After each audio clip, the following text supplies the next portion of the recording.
Hello and welcome to or welcome back to my channel. If you're new here, thank you so much for checking out my channel, and if you are a recurring viewer, thank you so much for stopping by again. I really appreciate you all being here. I have a tag that I want to do today. I haven't done a tag video in a really long time, and the other day I saw an excellent tag video done by Olly at his channel, Olly, which I'll link to in the description down below. And it was called the Your BookTube Tag, and it was all about sort of booktubers' approaches to their channels. And I absolutely loved hearing Olly's answers to the tag, learning a little bit more about the way that he structures and operates his YouTube channel or his BookTube channel, and I thought that I would do it as well because I'd been wanting to do a tag for a while, and that one really stuck out to me. So I will be reading prompts off of my laptop, which is perched beneath the camera, so if I'm looking down at a weird angle, that's why. Also, this is a bit of an older tag, and so I'm going to not tag anyone at the end because I think most of the channels I would tag have already done it. However, if you are the exception to that, if you have a channel and you have not done this tag and you would like to, then please do consider yourself tagged by me. I forgot to mention this tag's original creator is a channel called Strip Cover Lit, and if I can find the original video, I will also link that down in the description below. So prompt number one, just to dive right in, is how do you decide what to review on your channel? And for me, it's pretty straightforward. If I really enjoy a book that I have read, then I will review it. And it's really as simple as that. I don't go searching for titles with a review in mind. It's really just whatever I'm already reading. If I feel that it lends itself to a dedicated review video, then I'll do that. More often than not, I tend to just talk about the books that I've read in reading wrap-ups or recent reads, videos like that. I do have dedicated book review videos, and I do enjoy making those, but I do those less frequently than I do more of the reading wrap-up style videos, if that makes sense. And that's really just because I kind of like talking about a book in amongst other books to give context and reference and just to sort of give a more well-rounded picture of what I have been reading. And so I tend to do those more than dedicated book reviews. That may change in the future though. Prompt number two is let's talk about prep. Are you organized or seat of the pants? So for this one, it's really sort of 50-50. I will have weeks where I feel very organized and I'm very on top of things, and I have made a checklist of the videos I want to film, and I have all the details in that, in that checklist of prompts I want to include in the video, things I want to talk about. I'll have thumbnails pre-made, all that kind of thing. And then there are other weeks when I want to film, but I have no outline. I really have no plans, and I'll think of an idea, and 30 minutes later, I'm sitting in front of my camera filming it. So it really just depends on the week and on the video, and sort of if I got all my ducks in a row that week or not. I try to lean towards being organized just because it makes me feel more confident in the content that I'm creating, and it makes me feel like I have, I'm on top of things, and I have an organized list of what I need to film and when I need to film it. It definitely makes me feel better when I have an organized list or a shooting list, which I don't always have, but when I do have it, it is really nice. Prompt number three is what inspired you to start your channel? So for me, really, I think it's similar to a lot of us here on BookTube, and that is I wanted another outlet to talk about the books I was reading.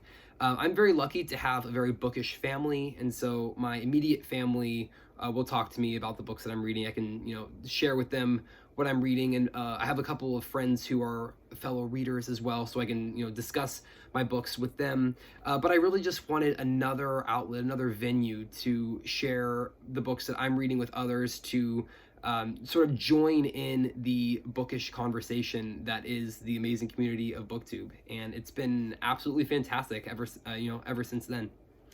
Prompt number four is walk us through your filming session. So for me, a filming session is pretty relaxed. It's not really anything super forced. I don't have a whole lot as far as equipment goes. I have a small tripod, a tabletop tripod that I put my phone on. And I film with my phone. I don't have any microphones or any lighting as of right now. I'm thinking of maybe adding that down the line in the future, but for right now, I just use my phone, put it up in front of me. If I'm doing something like a tag, like in this video, I'll have either, you know, my laptop stacked up in front of me, or I'll have the questions out on a piece of paper or written on, you know, a piece of notebook paper. And I will gather my thoughts for a couple of minutes, and then I hit the little red record button on my iPhone, and I just go from there. I don't edit my videos, so I try to take them in one take. So if I end up stuttering a lot or stumbling over my words, then I will have to, you know, take multiple attempts at the same video. Usually I don't have to do more than 2 takes, which is nice. There have been times when I've had to do it 3 or 4 or 5 times, or I've had to can it and do it the next day because I was just having so much trouble getting any sort of sensible sentence out. And down the line, again, I may try to edit my videos, but I try to just do them in one take because I'm kind of daunted by video editing.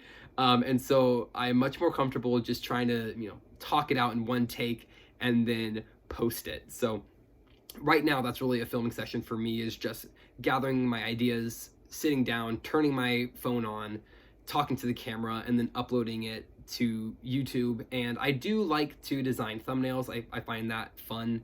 I use Canva for my thumbnails, so during the video I will take a picture that then I will edit out in Canva and put in with some text and some, you know, stock background images and things like that to make my thumbnails.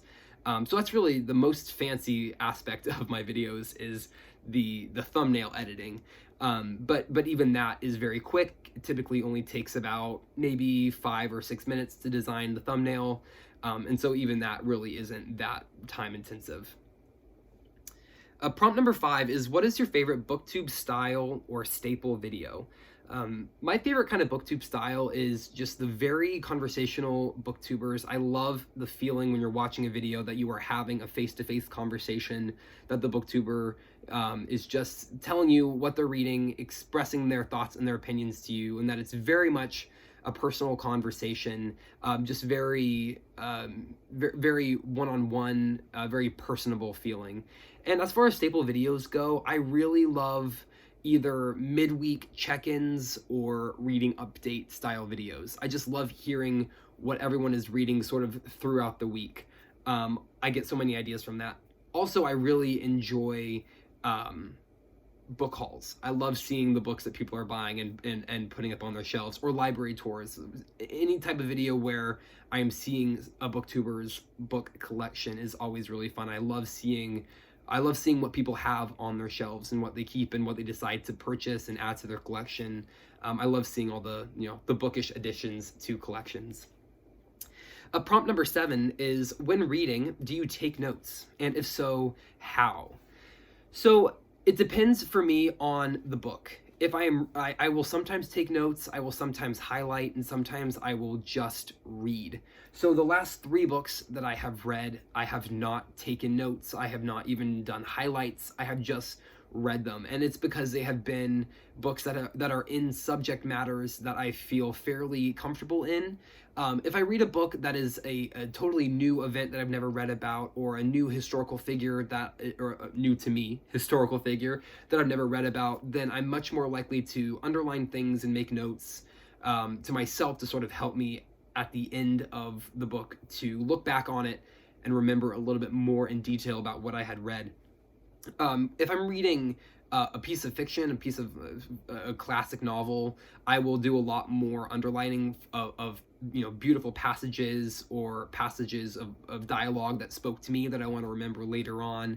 But as far as having sort of, you know, a very disciplined regimen of highlighting and marginalia and note-taking, I do not have, I don't have one of those. Prompt number 8 is, where would you like to see your channel this time next year? And honestly, I would love to see my channel really just how it is right now. I am incredibly grateful for my subscribers. I'm incredibly thankful for everyone who watches my videos, and frankly quite shocked that my channel has grown as much as it has since I started. I'm not my channel's not even a year old yet, and I've already passed 1,000 subscribers, which is absolutely mind-blowing to me. And so frankly, I've hit the top of the charts as far as I'm concerned, and I'm incredibly content and happy with my channel. So if it stays how it is right now next year, I will be more than pleased. Prompt number 9 is best BookTube memory. My best BookTube memory is from just a couple of weeks after starting my BookTube channel. So it would be in early March of last year. I got a shout out in MJ's fantastic Sunday series, Support Small BookTube, where she will put up a list of the newest channels to BookTube to help get them a little bit of forward moving momentum. And I remember one Sunday I got a little notification that I had been mentioned in a YouTube video, and I didn't even know what that means. It just says you've been mentioned in MJ's video. I didn't even know what that meant, and so I went over to the video and I figured out I was one of the channels that she was talking about in her video.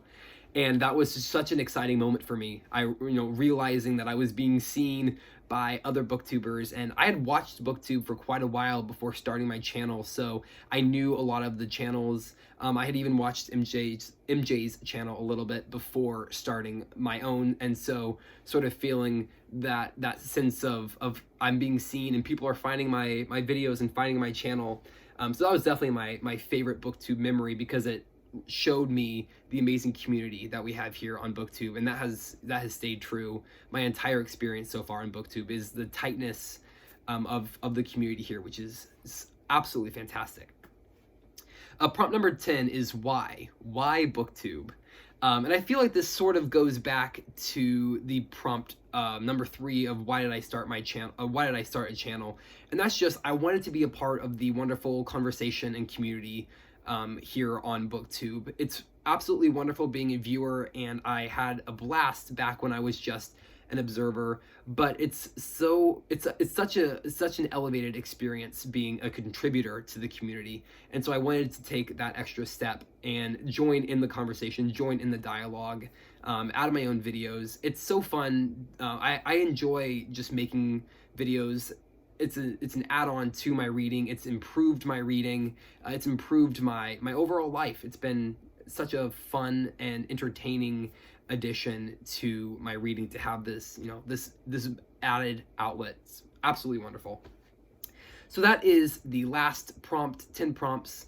And as I said at the beginning, I'm not going to tag anyone just because it's a bit of an older tag. But again, if you want to do this tag, I absolutely want to hear your answers. So please consider yourself tagged by me. I would love to hear anyone who wants to do this tag, their answers. It's a really, really fun tag. Thank you so much for watching. I really appreciate it. If you would like to leave a comment down below, please feel free to do so. And I will see you in the next video. Bye for now, and happy reading.